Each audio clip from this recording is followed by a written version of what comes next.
So we don't often actually process with the person we're upset about. And I'm going to use a ridiculous example, but I think it makes the point, right? So if I'm upset at my partner because he's left the toilet seat up, like for the millionth time, right? We all know like this classic story.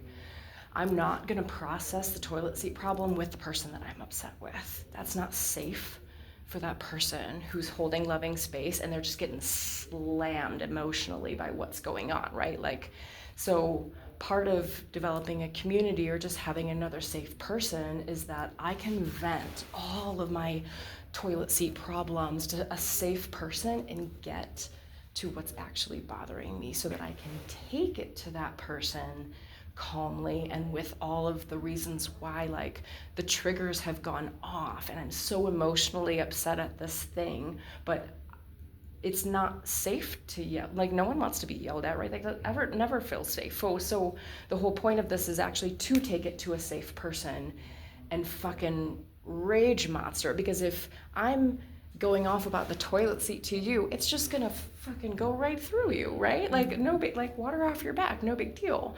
And then I'm gonna cry and let all of the stuff of why this is getting to me, right? Like, I'm gonna get to the deeper rooted issue, but I feel like that those strong emotional things, like, they need a safe space to go. Like, they're real and they're valid and they need to be seen and heard as well with love and care. And then once that is all, like, the pressure is let off of that part, we can get to the root of the actual issue and then we can take it over. So having a safe space is kind of what this is all about. And that would be my solution to that. But so it's challenging as a couple then to, like, you can co-counsel or you can heart to heart about other things, but I would find somebody else to take something between the two of you too.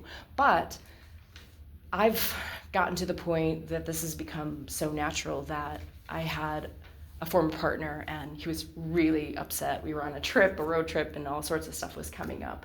And it was really neat because he was giving it all to me, and I just, like, empathized and finally, like, heard him, like, wow, I see why that was so troubling for you. And I repeated everything back to him. And in the end, I was like, do you feel like I understood everything? Do you feel seen and heard?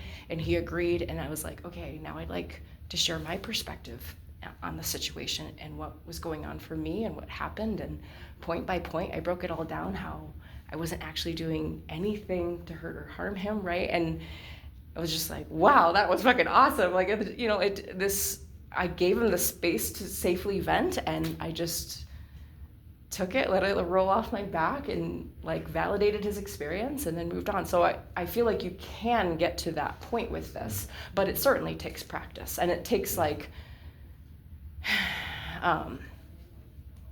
you know, not feeling attacked and really loving that person and being like, yeah, I see that. Like, I see how you feel that way. Absolutely, you're valid, right? Because that's another thing, is we invalidate. I didn't do that. That didn't happen. You're not seeing this right. Like, all of that is like, shut down. You're not seeing anything. And so there is a way that you can get to it. I just think it takes practice, and maybe you're both savants and it'll happen naturally, but, like, I think it'll